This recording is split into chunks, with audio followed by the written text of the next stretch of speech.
There is a word or phrase that's going around these days, and that is post-truth. Post-truth simply means relating to or denoting circumstances in which objective facts are less influential in shaping public opinion than appeals to emotional and personal belief. Basically, if you tell a lie to everyone all at once through traditional or social media, and you get them to perpetuate it amongst themselves through word of mouth or social media reposts and shares, with enough repetition, it is accepted as a de facto truth. Belief that most popular social media, television programs, and films are purely for entertainment seems to be the common knowledge for a lot of people. However, in reality, these are used to subconsciously reaffirm the values and agendas of current society today.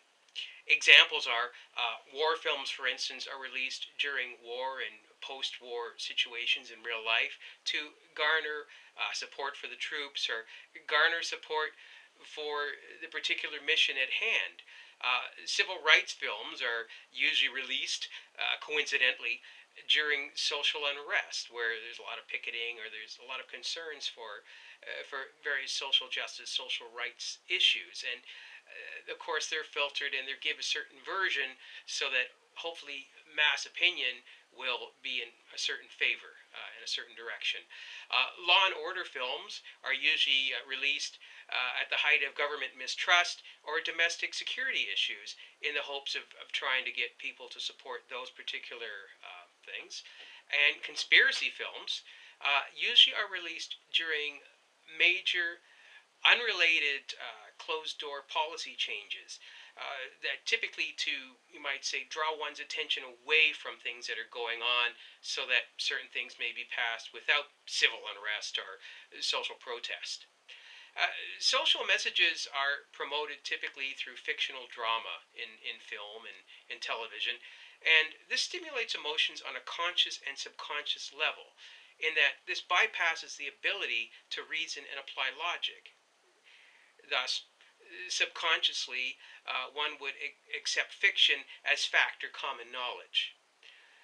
A good example of this is people with Alzheimer's or people that have psychological issues at certain points in their lives, even through certain types of hypnosis. It has been found that when these people are actually spoken to, they happen to believe something or a scene that they may have seen in a film or a movie actually happened to them. So they actually take on the persona of one of the characters. This is not a far stretch when you really think about it, because you yourself may have watched a film where you were actually so engrossed in it, you actually became part of the film, and what the character was going through, you actually experienced the fear or the laughter or the sadness, whatever it may have been, and it was very real to you at the time. And needless to say, over a period of time after watching such things, years perhaps, these may be ingrained, these emotions, these ideas may be ingrained into your subconscious, and you may directly relate to them.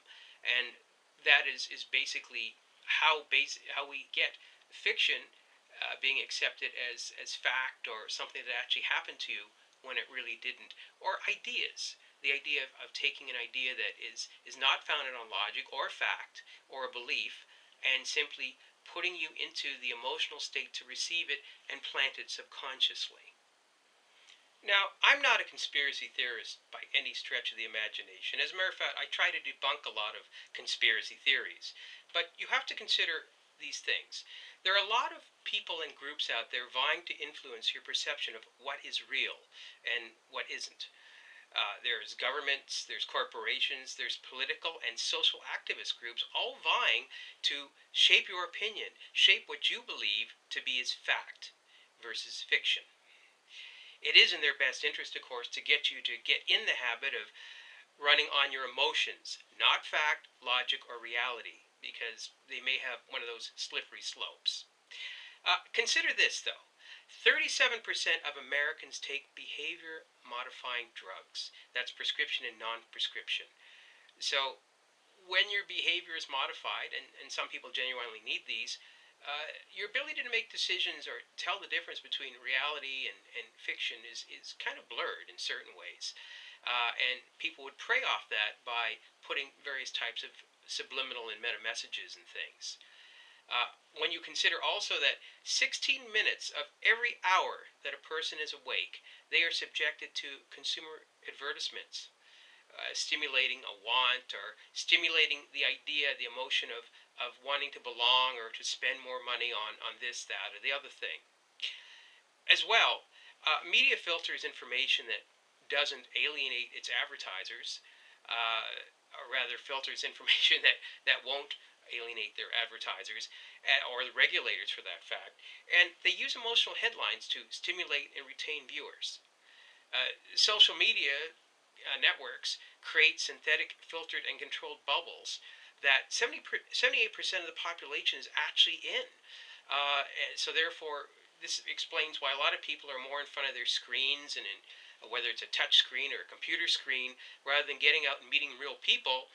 They're getting a filtered, controlled environment, and this is why maybe people can't get face to face and speak to one another, or they just can't build relationships directly. But at the same time, you're being fed certain types of information. 78% of the population, folks. 95% of everything we use and own that we've actually paid for bears a symbol or trademark or name of a non-living entity. And that non-living entity is a corporation. We have to think about that. As a matter of fact, our entire economy places an arbitrary value on the worthless through financial exchanges powered by future predictions based purely on, you guessed it, perception. And in case you're wondering what I'm talking about, that's a hint at the stock markets and financial markets. Society is based purely on perception, how we perceive things, whether it's factual or whether it's fictional.